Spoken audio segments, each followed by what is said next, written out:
हिमाचल प्रदेश और उत्तराखंड दोनों ही देवभूमि कहलाते हैं।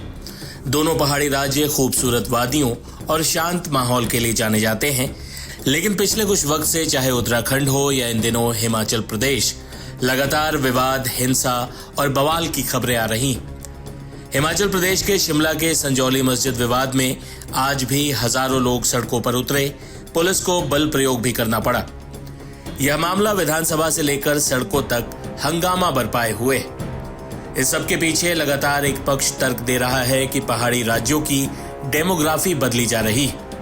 बाहरी राज्यों यहां तक कि पड़ोसी देशों से आई मुस्लिम आबादी इन राज्यों की जनसंख्या और शांति व्यवस्था सभी प्रभावित कर रही। इन आरोपों में कितना दम है, ये हम इस वीडियो में जानेंगे। अलग अलग समय की जनगणनाओं से पता चलता है कि हिमाचल प्रदेश में हिंदुओं की आबादी लगातार कम हो रही। 1951 में जहां हिमाचल प्रदेश में हिंदुओं की आबादी 98.14% थी, जो 2011 में 95.2% रह गई।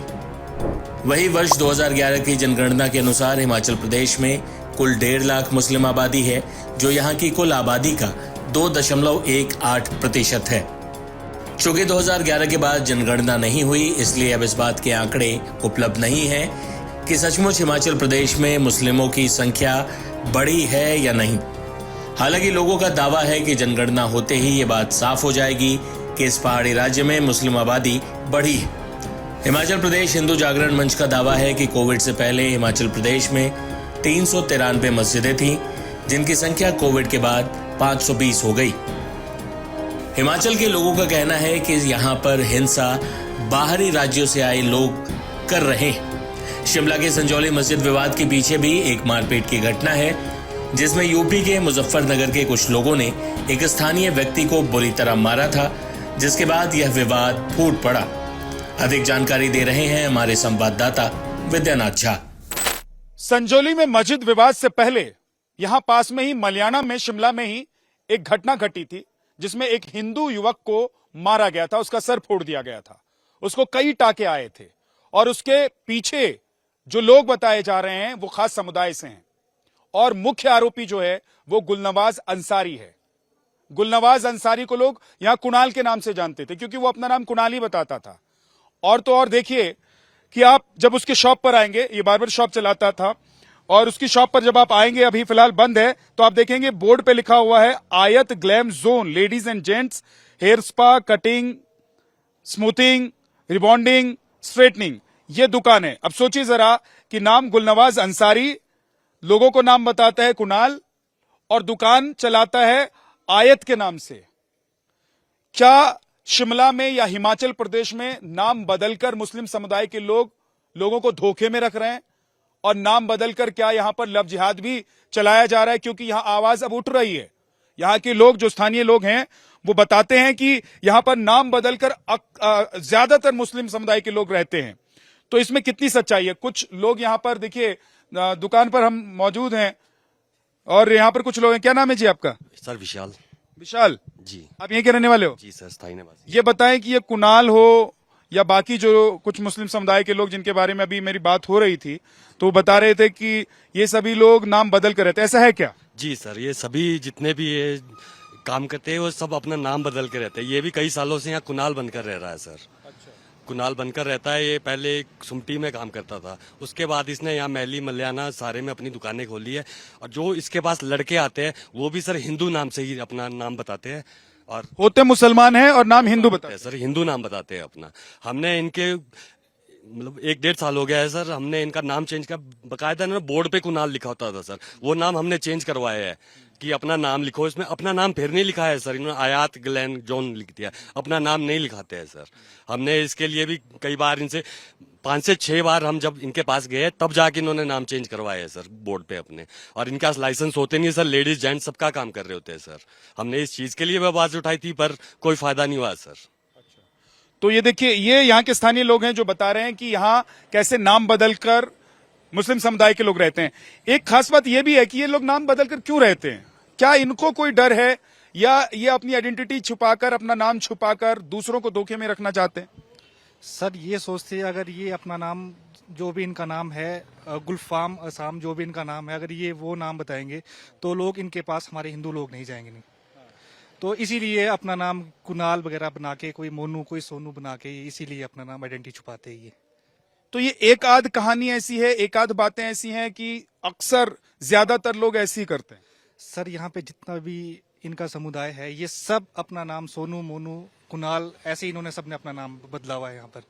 पिछले कुछ वक्त में यहाँ पर मुस्लिम आबादी कितनी बढ़ी है?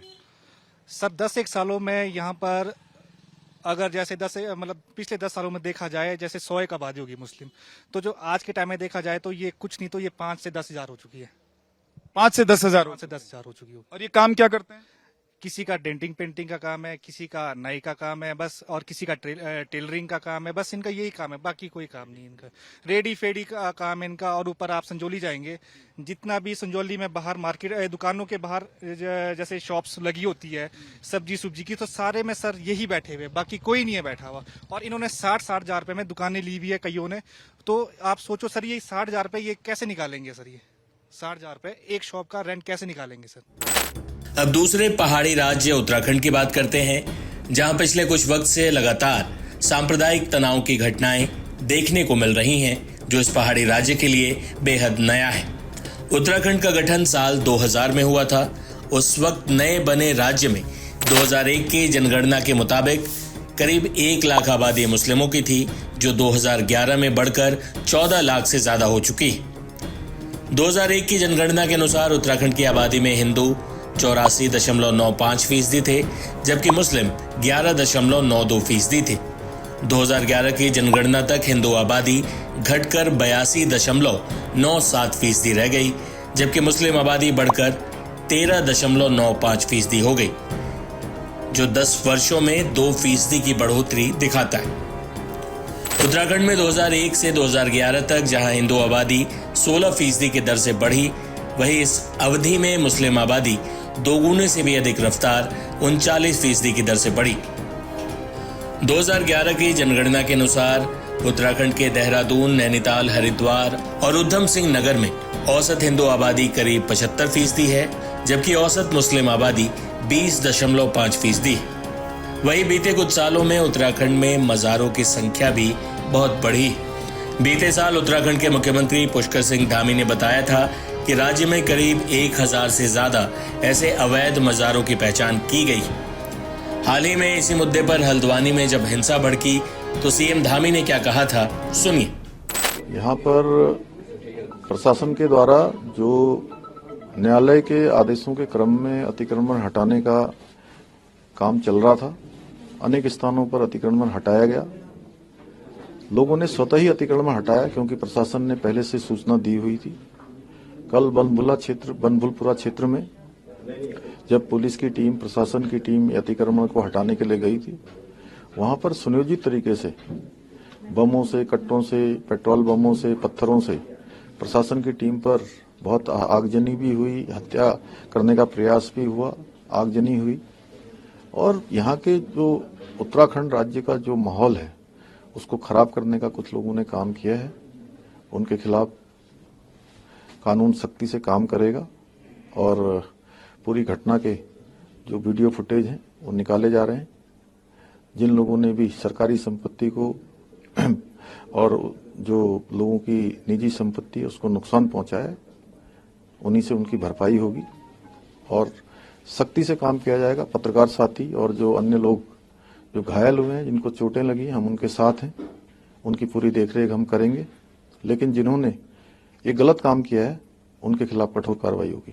कुल मिलाकर अपनी खूबसूरत वादियों और शांत लोगों की वजह से चर्चा में रहने वाले पहाड़ी राज्यों में सांप्रदायिक तनाव की बढ़ती घटनाएं चिंताजनक